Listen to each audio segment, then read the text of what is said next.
Izložba fotografija o kubikašima, čerpićarima i zidarima koju je priredio inženjer Karolj Puškaš iz Kanjiže priređena je u Martonošu u organizaciji Udruženja za zaštitu sela Martinus. Izložbu je otvorio Lajoš Bala Laci iz Trešnjevca, a u programu su učestvovali recitatorka Viktorija Šereš, članovi hora Cifra Sur iz Kanjiže i kulturnog društva iz Martonoša.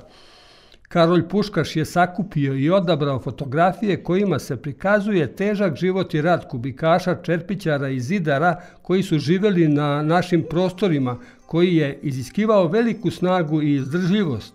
Izložbu su ranije imali prilike da vide Kanjižani, a u Martonošu u sali mesne zajednice izložba se može pogledati do 11. maja. Skupljanje ovih slika praktično je inicirala moje sjećanje iz Temerina na kubikaše, jer u Temerinu je bilo jako mnogo kubikaša koji su biciklama ujutru rano išli za Novi Sad da rade te određene poslove ili na druga mesta. I otprilike 3 godine sam ja skupljao te slike u 3 teme. To su kubikaši, čerpićari i ljudi koji su radili zidove od naboja.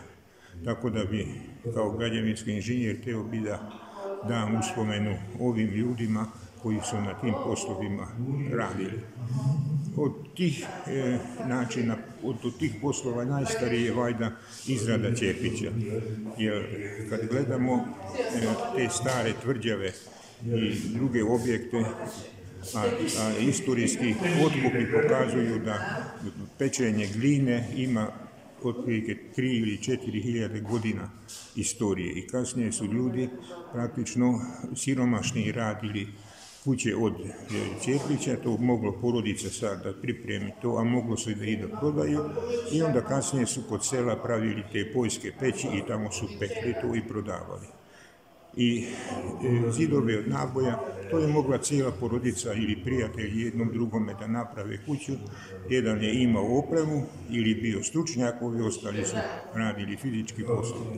Međutim, 1846. grof Sečenji Ištvan je inicirao da se izvrši regulacija Tise i pritoka Tise u Rumuniji, taj deo je sad i u Rumuniji, zato što je Tisa bi imala najveće slivno područje iz svih površina Karpata i tu jako često su bile veliki snegovi i velike poplave i ta mala sela uvijek su stradale.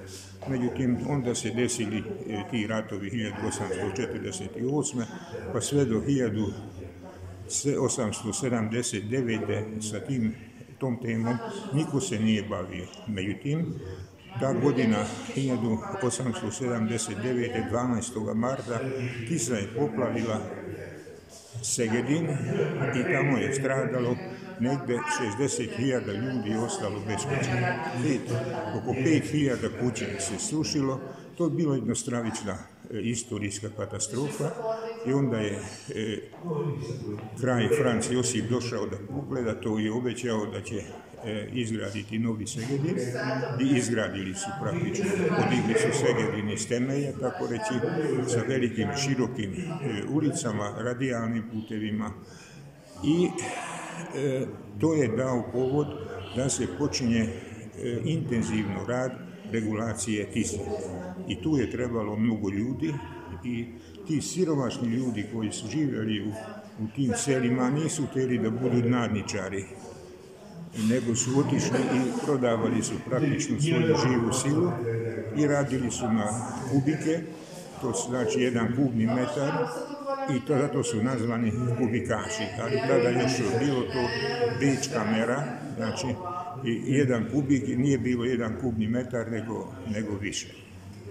I to je praktično postalo jedna tradicija zarade s jedne strane, s druge strane to je postalo jedan vid života tih kubikaša, jer oni su otišli, ponedeljnikom, ako su bili dalje zaposleni, onda su bili tamo 2 nedelje, i onda su došli kući, donijeli se novac i žena je tada praktično pokupovala, sredila sve i oni su se vratili.